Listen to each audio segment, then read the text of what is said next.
क्या दिल्ली के सीएम अरविंद केजरीवाल और क्या डिप्टी सीएम मनीष सिसोदिया दोनों इतने ठस्से से झूठ बोलते हैं कि झूठ भी शर्मा जाए। सुप्रीम कोर्ट के पैनल ने ऑक्सीजन के लिए केजरीवाल की नौटंकी का खुलासा कर दिया तो केजरीवाल ने ट्वीट कर बड़े भोलेपन से कह दिया कि मेरी गलती क्या थी, मैं तो दिल्ली के लोगों की जान बचाना चाहता था। दूसरी तरफ मनीष सिसोदिया ने प्रेस कॉन्फ्रेंस कर ये दावा किया कि बीजेपी झूठ बोल रही है, ऐसी कोई रिपोर्ट है ही नहीं, अगर है तो बीजेपी मेरे सामने पेश करे। लेकिन मनीष सिसोदिया के झूठ की पोल तो तुरंत खुल गई। जिस रिपोर्ट के अस्तित्व से मनीष सिसोदिया इनकार कर रहे थे, असल में वो रिपोर्ट 3 दिन पहले ही दिल्ली सरकार को दे दी गई थी और 3 दिनों तक रिपोर्ट को दबाकर केजरीवाल और उनके चंगू मंगू ये फरेब करते रहे कि अब जान कैसे बचेगी, कब और क्या झूठ बोलना है। कोरोना की दूसरी लहर के दौरान ऑक्सीजन संकट को लेकर सुप्रीम कोर्ट द्वारा नियुक्त किए गए ऑडिट पैनल ने कहा कि जब पूरा देश मेडिकल ऑक्सीजन की आपूर्ति के लिए संघर्षरत था, तब अरविंद केजरीवाल के नेतृत्व वाली दिल्ली की आम आदमी पार्टी सरकार ने 4 गुना अधिक ऑक्सीजन की मांग की थी। इस दौरान राजनीतिक लाभ लेने के उद्देश्य से मुख्यमंत्री केजरीवाल और उनके मंत्रियों ने लगातार ये कहा कि दिल्ली को उचित मात्रा में ऑक्सीजन नहीं प्राप्त हो रही है, इसके कारण दिल्ली को आवश्यकता से अधिक ऑक्सीजन प्रदान करनी पड़ी। ये सब तब हुआ जब बाकी राज्य लिक्विड मेडिकल ऑक्सीजन के लिए लगातार प्रतीक्षा कर रहे थे।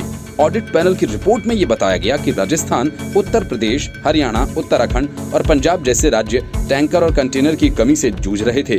वहीं दिल्ली के 4 कंटेनर सूरजपुर आइनॉक्स में खड़े थे। ये कंटेनर इसलिए खड़े थे क्योंकि दिल्ली में आपूर्ति आवश्यकता से ज्यादा थी और लिक्विड मेडिकल ऑक्सीजन को स्टोर करने की कोई जगह नहीं थी। इस रिपोर्ट में यह स्पष्ट तौर पर कहा गया कि दिल्ली द्वारा जितनी ऑक्सीजन की मांग की जा रही थी, वास्तविक आवश्यकता उससे कहीं कम थी। चूंकि दिल्ली के अस्पतालों में आवश्यकता से अधिक ऑक्सीजन उपलब्ध थी, इसलिए ऑक्सीजन निस्तारण में अधिक समय लगने लगा। इससे रिलायंस जैसे आपूर्तिकर्ताओं को भी अपने कंटेनर्स प्राप्त करने और उन्हें रिफिल करके भेजने में औसत से अधिक समय लगने लगा। अंतिम रिपोर्ट में ये भी कहा गया कि दिल्ली न तो ऑक्सीजन के वास्तविक उपयोग का ऑडिट कर रही थी और न ही इसकी वास्तविक मांग का आकलन ही कर रही थी। इससे केंद्र सरकार उत्तरी भारत के अन्य राज्यों को ऑक्सीजन आवंटित कर सकने में असमर्थ थी, जहां अस्पतालों में लिक्विड मेडिकल ऑक्सीजन की वास्तविक आवश्यकता थी। ऑडिट पैनल की रिपोर्ट के अनुसार 5 मई से 11 मई के बीच Petroleum and Oxygen Safety Organisation द्वारा किए गए अध्ययन में भी ये पाया गया कि दिल्ली के लगभग 80 प्रमुख अस्पतालों में 12 घंटे से अधिक समय तक का स्टॉक था। औसत दैनिक खपत 282 मीट्रिक टन से 372 मीट्रिक टन के बीच पाई गई और दिल्ली में उस समय मांग की जा रही थी 700 मीट्रिक टन के लिए। पर्याप्त भंडारण की सुविधाएं नहीं थी। रिपोर्ट में यह भी कहा गया कि 9 मई से केजरीवाल सरकार पड़ोसी राज्यों में वैकल्पिक भंडारण स्थान प्राप्त करने की कोशिश कर रही थी, क्योंकि उनके पास भंडारण स्थान समाप्त हो गया था।